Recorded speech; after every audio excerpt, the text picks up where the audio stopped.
राधे राधे। प्यारे भक्तों, आपको मैं प्रदोष व्रत कथा सुनाने जा रही हूँ। कहा जाता है कि एक गरीब ब्राह्मण परिवार था, जिसमें ब्राह्मण की पत्नी विधि विधान से प्रदोष व्रत किया करते थे। वह भगवान शिव जी की पूजा पूरी श्रद्धा से पूजा करती थी। एक दिन उनका बेटा गांव से बाहर किसी अन्य स्थान की यात्रा पर गया। कुछ दूर चलने के बाद उसे चोरों ने घेर लिया और उसका सारा सामान छीन लिया। चोरों ने उससे कहा कि उसके घर में जो गुप्त धन रखा है उसे हमें बतलाइए। इसका पता बताओ कि कहाँ आपके यहाँ घर में धन रखा है। उसके पास केवल एक ही पोटली थी। उसने कहा, मेरे पास केवल ये पोटली है, इसमें केवल रोटी है। और उसके परिवार के पास कोई धन नहीं है, क्योंकि वे बहुत ही गरीब थे। चोरों ने उसकी बात सुनकर उसको छोड़ दिया। चोर वहां से चले गए। लड़का वहां से आगे बढ़कर एक नगर में पहुंचा और एक बरगद के पेड़ के नीचे सो गया। तभी राजा के कुछ सिपाही वहां आए, जो चोरों की तलाश में थे। सिपाहियों ने उस लड़के को चोर समझकर गिरफ्तार कर लिया और जेल में डाल दिया। जब लड़का घर पर नहीं पहुंचा तो उसके माता पिता बहुत परेशान हो गए।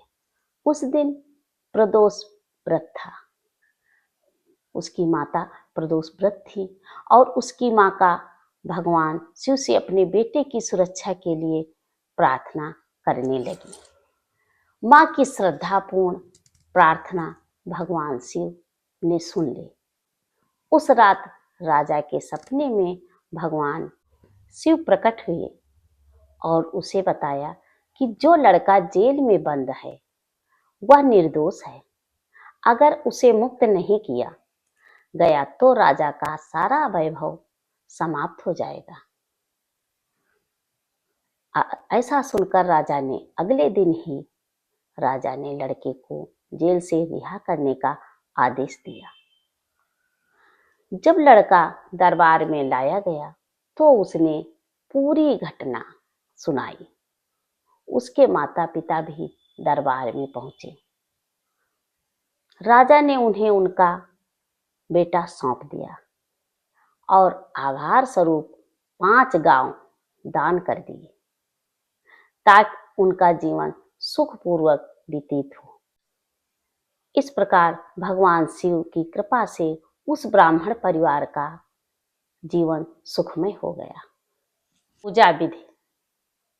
इस दिन संध्या के समय शिवलिंग पर जल चढ़ाएं, चावल अक्षत में चढ़ाएं, दूध चढ़ाएं और बेलपत्र, चंदन का टीका करें, समी पत्र चढ़ाएं,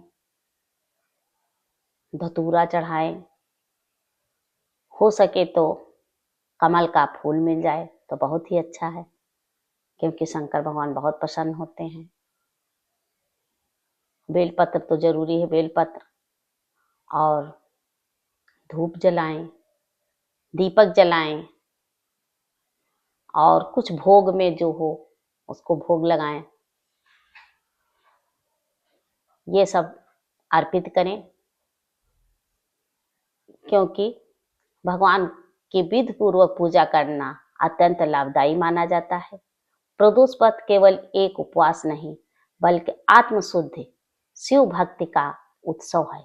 यह त्रयोदशी को हर हर महादेव का नाम लेकर यह व्रत अवश्य करें। प्यारे भक्तों, लाइक करें, सब्सक्राइब करें, शेयर करें, कमेंट करें। राधे राधे, राधे राधे।